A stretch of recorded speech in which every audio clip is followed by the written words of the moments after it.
اعوذ باللہ من الشیطان الرجیم بسم اللہ الرحمن الرحیم والمحصنات اور حرام قرار دی گئی ہیں تم پر خاوند والی عورتیں من النساء عورتوں میں سے خاوند والی یعنی جن کا پہلے نکاح ہو چکا ہے نکاح کے اوپر نکاح کرنا یہ حرام قرار دیا گیا۔ اس میں ایک ہی صورت ہے الا ما ملکت ایمانکم کہ وہ عورتیں کہ جن کے مالک ہوں تمہارے دائیں ہاتھ، یعنی جو تمہاری لونڈیاں ہوں۔ اس زمانے میں غلام اور لونڈیاں ہوتے تھے تو لونڈی تمہارے لیے حرام ہے، حلال ہے، جس کا نکاح پہلے ہوا تھا اور جب وہ لونڈی بنی تو نکاح اس کا ٹوٹ گیا۔ کتاب اللہ علیکم اور یہ تم پر اللہ کی طرف سے حکم ہے، یعنی اللہ کی کتاب میں یہ لکھا ہوا ہے، اللہ کی طرف سے حکم ہے۔ وَأُحِلَّ لَكُمْ اور یہ پیچھے جتنی بھی عورتیں بیان ہوئی ہیں یہ سب عورتیں محرمات میں سے ہیں، یہ حرام قرار دی گئی ہیں۔ وَأُحِلَّ لَكُمْ اور حلال قرار دی گئی ہیں تمہارے لیے ما وراء ذالکم ان سب عورتوں کے علاوہ۔ لیکن ان کو حلال کس طرح کرنا ہے کہ ان تبتغوا کہ تم تلاش کرو باموالکم اپنے مالوں کے ساتھ، یعنی مرد جو ہے وہ رشتہ لے کے جائے اپنے مالوں کے ساتھ، یعنی مہر مقرر کرے۔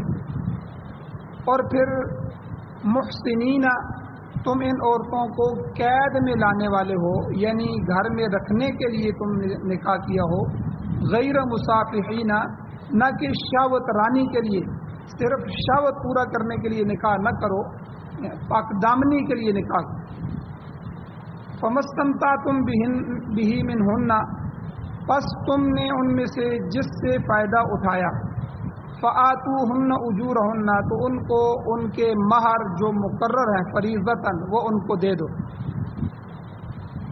یعنی نکاح کے بعد رخصتی ہو گئی یا نکاح کے بعد رخصتی سے پہلے خلوت صحیحہ مل گئی تو ان عورتوں کے جو مہر ہیں وہ ان پر جو مقرر کیے گئے ہیں نکاح کرتے وقت وہ ان کو دے دو۔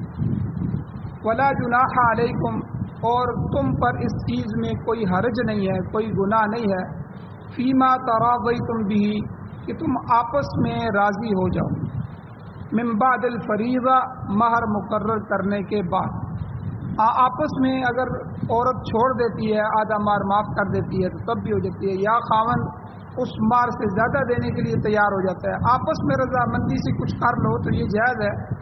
ورنہ عورتوں کے جو مہر مقرر ہیں ان کے ساتھ خلوت یا ان کے ساتھ صحبت کرنے سے ان کے نکاح ان کے لیے لازم ہو جاتا ہے۔ ان اللہ کان علیما حکیما بے شک اللہ تعالیٰ علم والے ہیں اور حکمت والے۔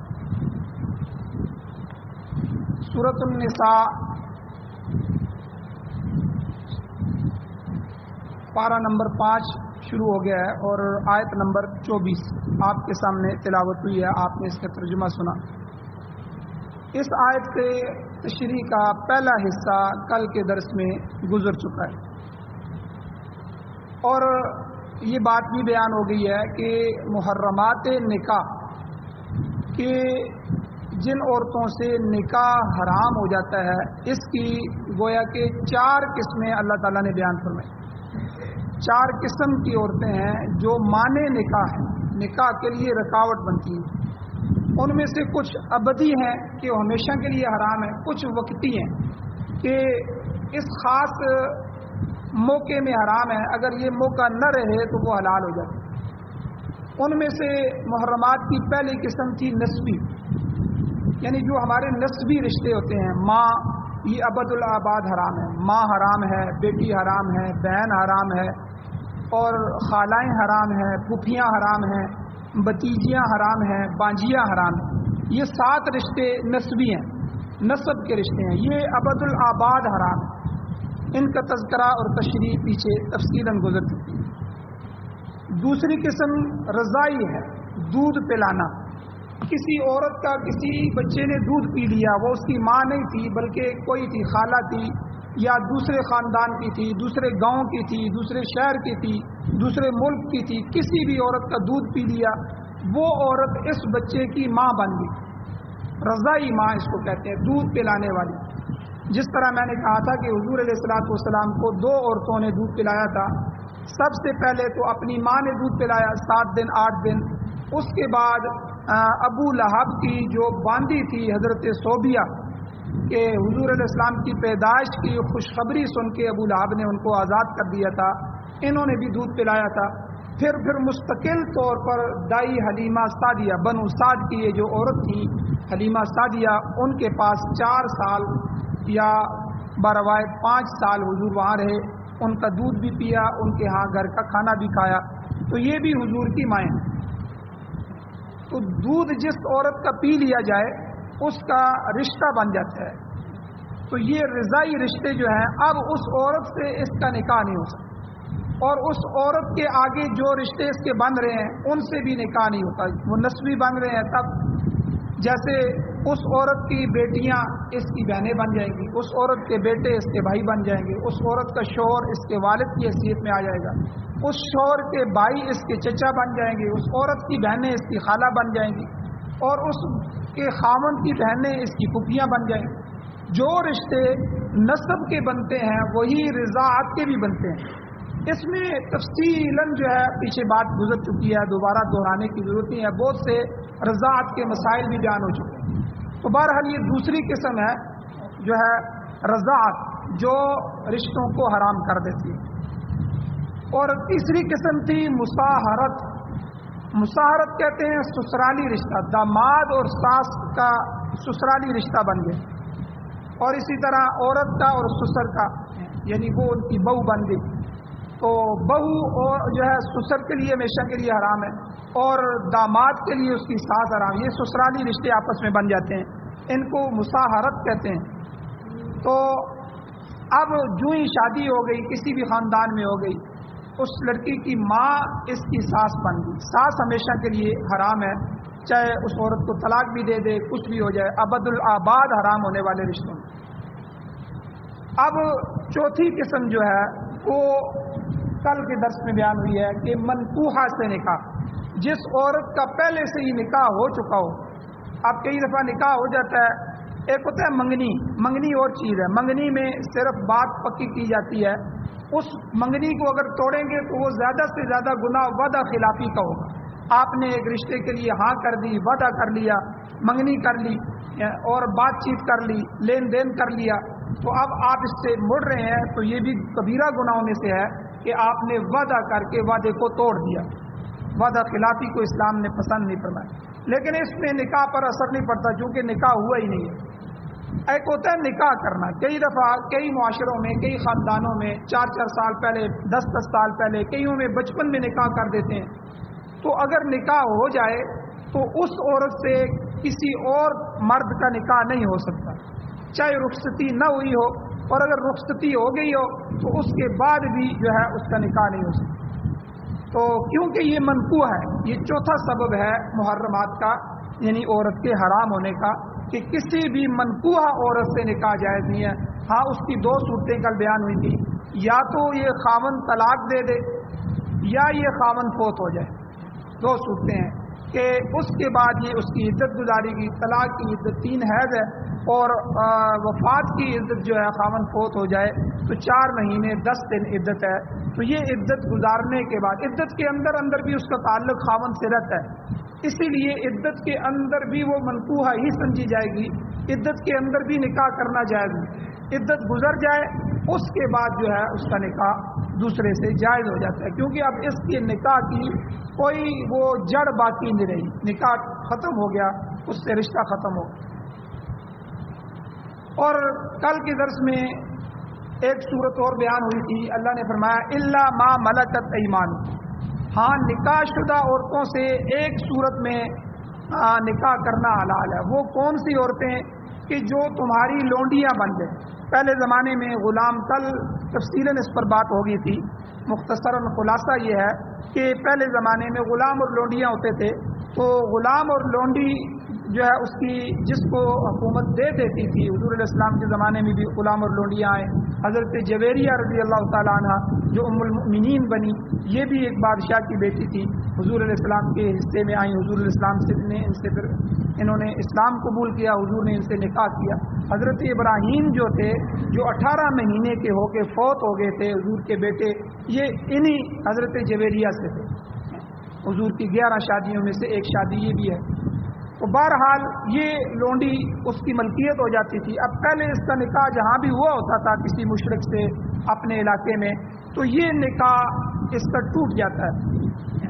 تو بہرحال اس کے بارے میں تفصیل کل ذکر ہو چکی ہے.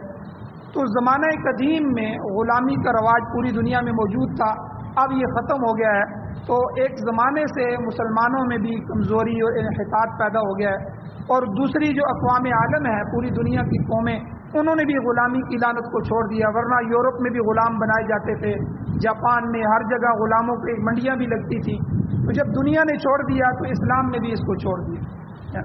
تو اب اسلام کے اندر بھی اس کا کوئی نشان باقی نہیں.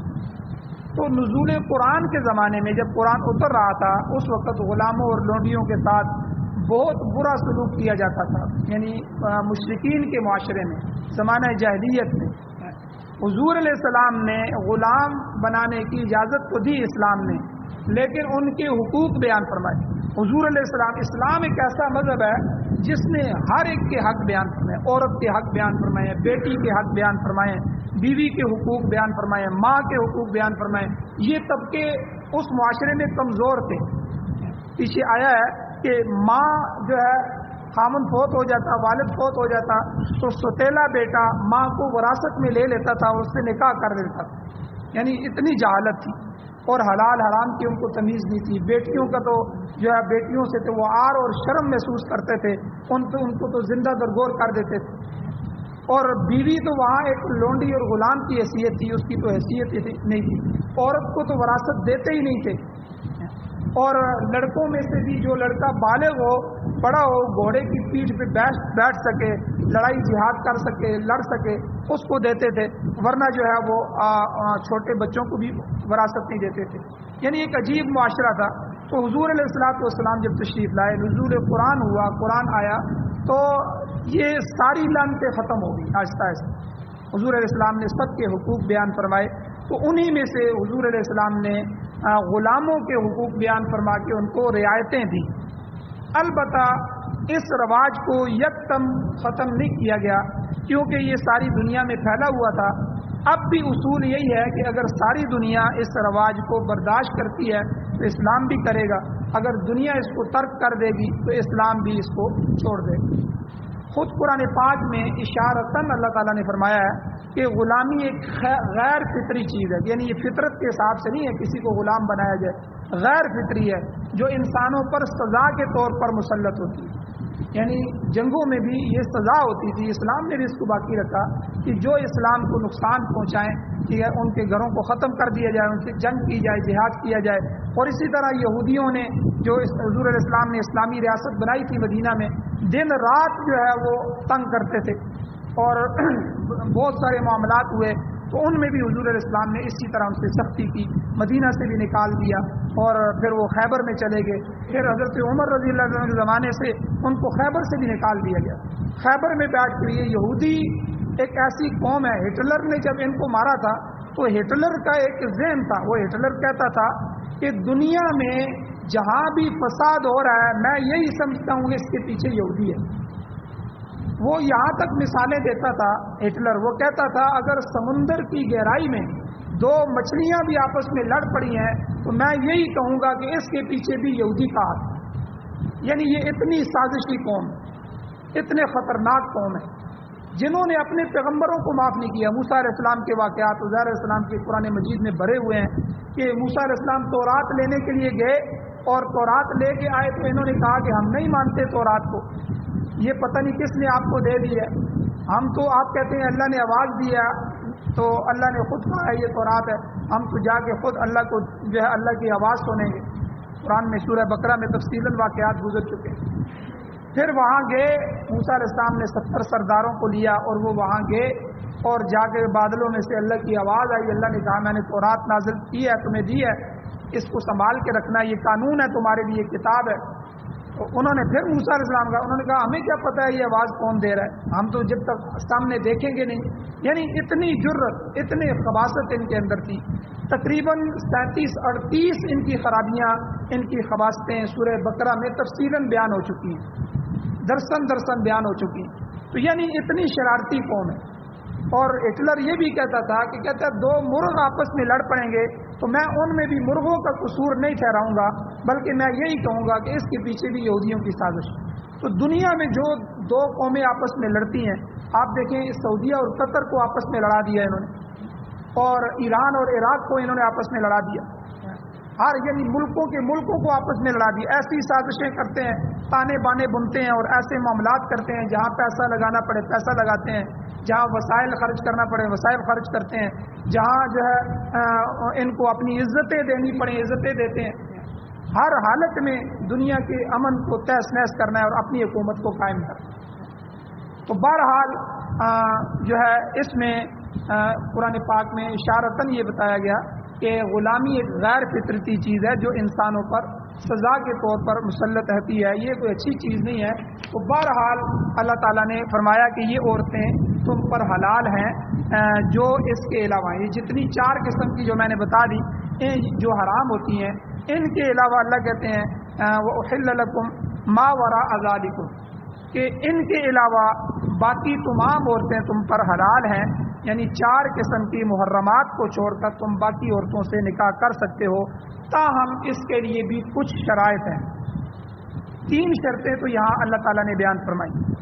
پہلی شرط یہ ہے کہ ان تبتغوا, کہ تم مرد اس کو تلاش کرو. یہاں سے فقہا نے یہ مسئلہ لکھا ہے کہ مرد کا فرض ہے, مرد کی ذمہ داری ہے کہ وہ اپنے لیے عورت تلاش کرے, رشتہ تلاش کرے. عورت جا کے اپنے لیے مرد تلاش کرے یہ معیوب ہے, یہ اچھی بات نہیں ہے. عورتیں لڑکیوں کے لیے لڑکے کے رشتے تلاش کیے جائے. لڑکے جو ہیں وہ اپنے خاندان کے, جس طرح ہمارے معاشرے میں ہوتا ہے, لیکن کئی معاشروں میں ایسا بھی ہوتا ہے جو اسلامی معاشرے نہیں ہیں کہ ان کے لیے عورتیں جا کے اپنے لیے, اب یورپ میں دیکھیں, یورپ میں لڑکی اپنے لیے بوائے فرینڈ تلاش کرتی ہے, وہ اپنے لیے پھر اس کے ساتھ رہتی ہے, ٹھیک ہے, اور پھر وہ بغیر نکاح کے ایک عرصہ رہتے ہیں. پھر جا کے اگر وہ بہت پسند کریں تو پھر اس کو جو ہے انگوٹھی پہناتا ہے, پھر وہ پکا ہو جاتا ہے کہ اب یہ اس سے نکاح کرے گا. یعنی آپ اندازہ لگائیں اس معاشرے کی غیر فطرتی اصولوں کو. تو اسلام نے کتنے بہترین اصول دیے. اس ایک جملے سے فقہا نے یہ لکھا ہے کہ ان تبتغوا, اللہ کہتے ہیں کہ تم مرد تلاش کرو, تم اپنے لیے عورت کا انتخاب کرو, خاندان کا انتخاب کرو, اپنے ہم پلہ عورت کا انتخاب کرو, ٹھیک ہے. جو اگر آپ معاشرے کے جس حساب کے فرد ہیں آپ اس حساب کے خاندان کو تلاش کر سکتے ہیں. اور کف جو ہے, کف برابری, اس کو اسلام نے حیثیت دی ہے. اگر کوئی غیر کف میں شادی کر لیتا ہے تو منع نہیں ہے, ہاں ان کے اولیاء کو اختیار ہے کہ اگر ان کو پسند نہیں ہے تو اس کے نکاح کو فسخ کرا دیں. لیکن کف جو ہے برابری, مثال کے طور پر ایک بچی ہے, اس نے اچھے خاندان میں وہ پیدا ہوئی ہے, اس نے بچپن سے ہی امیری دیکھی ہے اور وہ اچھے کھانے کھاتی ہے, اچھا لباس پہنتی ہے. اب اگر اس کی کسی غریب مرد سے شادی ہو جائے, اب یہ شرعاً تو منع نہیں ہے لیکن یہ اس کی برابری کا نہیں ہے. اب وہاں جا کے اس کے لیے وہاں اس کا گزارا کرنا مشکل ہو جائے گا, تو وہاں جا کے اس کو اس کے ساتھ چلنا مشکل ہو جائے گا. یہ جو ہمارے معاشرے میں ابھی رواج ہو رہا ہے کہ لڑکا اور لڑکی صرف ایک دوسرے کی خوبصورتی دیکھتے ہیں, اور کالج یونیورسٹیوں میں خاص کر کے, اور اس طرح گلی محلوں میں اب رواج ہو گیا, لڑکا لڑکی جو وہ بھاگ جاتے ہیں اور جا کے لو میرج کر لی اور کورٹ میرج کر لی عدالت کی. تو یہ سارے, اور وہ مہینہ 2 مہینے گزارتے ہیں, پھر ان کو سمجھ آ جاتی ہے کہ یہ تو بالکل ہم سے غلطی ہوئی ہے. اب نہ پیسے ہیں نہ کچھ ہے, کیونکہ والدین کا سایہ نہیں ہے. اب جو فیصلہ انہوں نے خود کیا ہے, اب اس کو جو ہے وہ کچی عمر ہے, کچے معاملات ہیں, تو یہ والدین یا بڑے مرد جو ہیں یہ خود اس کو دیکھتے ہیں کہ بھئی ہماری پرسنالٹی کیا ہے, اس کو شرم منع نہیں کیا گیا. اس کو کف کہتے ہیں. کف کا مسئلہ ہے کہ اپنا ہم پلہ ہم اثر برابری کا رشتہ بھی آپ تلاش کر سکتے ہیں.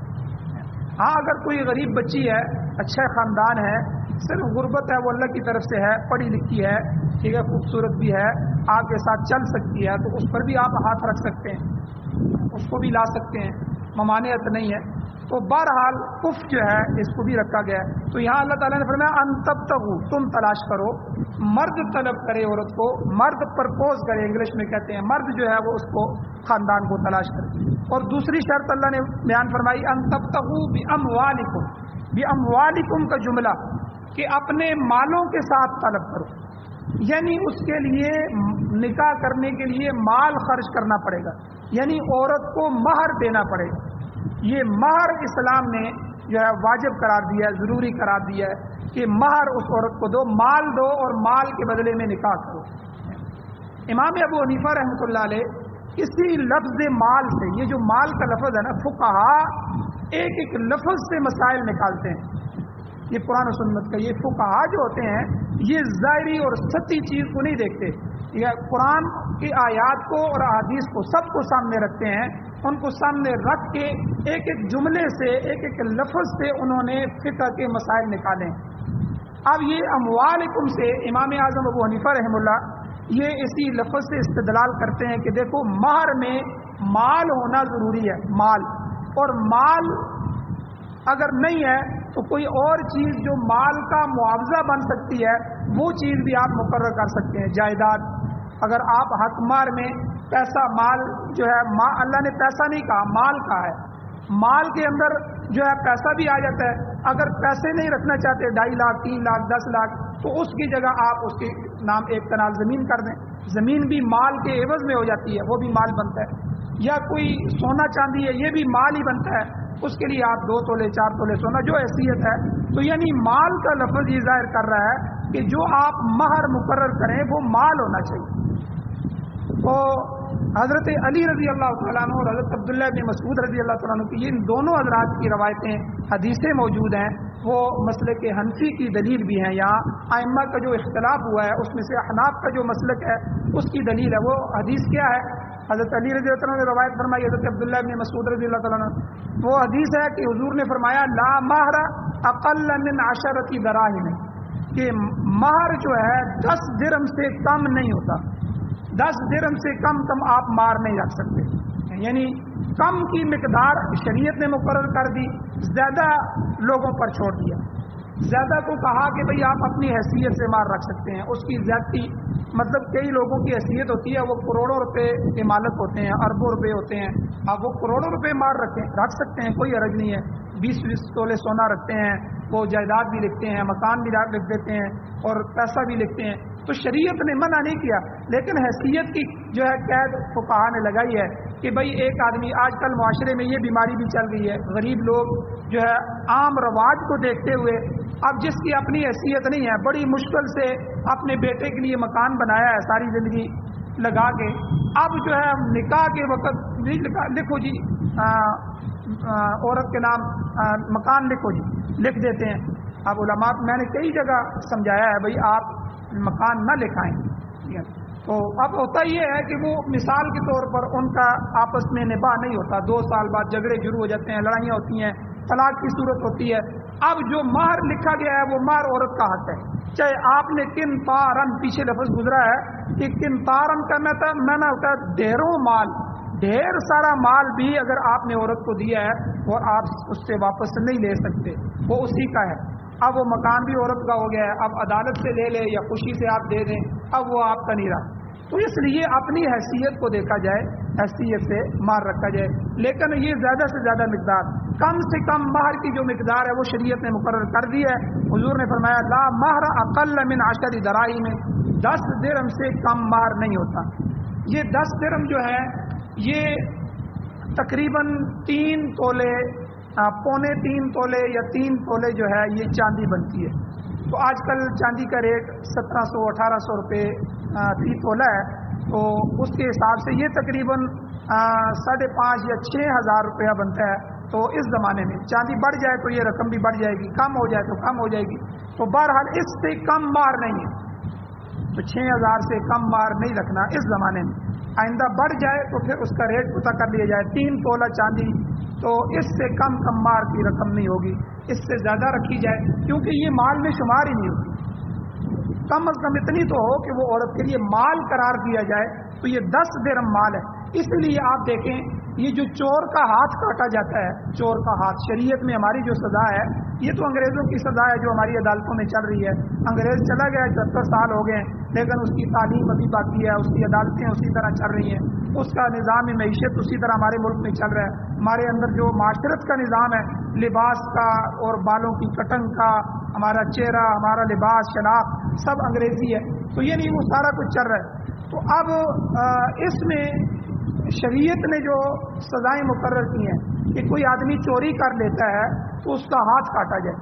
اب کتنا مال چوری ہو، وہ شریعت نے کہا کہ 10 درہم، 10 درہم سے کم اگر کسی نے چوری کی ہے تو وہ اس کو تعزیر تو ہوگی، تعزیراً اس کو کوئی نہ کوئی سزا دے دے گا قاضی، جو اسلامی قاضی ہے، لیکن اس کے ہاتھ نہیں کاٹے جائیں۔ ہاتھ کو کاٹنے کے لیے کم از کم 10 درہم مال، یعنی اس وقت جس طرح میں نے کہا کہ 10 درہم 6000 کی قیمت بنتی ہے، 6000 سے اوپر کا مال اگر چوری کیا ہے تو تب اس کا ہاتھ کاٹا جائے گا، ورنہ اس سے کم مال کسی کے 500,000 2000 کی چیز کو چوری کر لی ہے تو اس پر ہاتھ نہیں کاٹا جائے گا، تعزیراً جو ہے اس پر سزا جو ہے وہ ہو سکتی ہے۔ تو اس طرح اللہ تعالیٰ نے یہاں یہ شرط بھی بیان فرمائی ہے۔ یہ 2 شرطیں آج بیان ہو گئی، انشاءاللہ تیسری شرط بھی کل بیان کی جائے گی۔ کچھ مسائل اور بھی ہیں ادائیگی مہر کے متعلق، وہ بھی کل بیان کیے جائیں گے۔ اللہ تعالیٰ سے دعا ہے اللہ ہمیں عمل کی توفیق عطا فرمائے۔ آمین۔ الحمدللہ رب العالمین والعاقبۃ للمتقین والصلاۃ والسلام علی رسولہ النبی الامی الکریم۔ یا اللہ ہماری کمیوں کو تائیوں کو معاف فرمائیے، درگزر فرمائیے، صغیرہ کبیرہ گناہوں کو معاف فرمائیے۔ یا اللہ قرآن اور سنت کو پڑھنے، پڑھانے، سننے، سنانے، سمجھنے، سمجھانے کی اور اس کو معاشرے میں لاگو کرنے کی توفیق عطا فرما۔ یا اللہ قرآن و سنت کی بہاریں نصیب فرما۔ یا اللہ پاکستان سمیت پوری دنیا میں یا اللہ قرآنی نظام، اسلامی نظام ہمیں نصیب فرما۔ یا اللہ امارت اسلامیہ شریعہ خلافت راشدہ کا قیام نصیب فرما۔ یا اللہ جو حضرات پریشان حال ہیں ان کی پریشانیوں کو دور فرما، جو بیمار ہیں ان کو شفا عطا فرما۔ یا اللہ جو ہے ایمان کی حالت سے اس دنیا سے گئے، یا اللہ ہم سب کی بخشش فرما، ہماری دعاؤں کو محض اپنے فضل و کرم سے اپنی بارگاہ میں قبول فرما۔ صلی اللہ تعالیٰ علی خیر خلقہ محمد وآلہ وصحبہ اجمعین برحمتک یا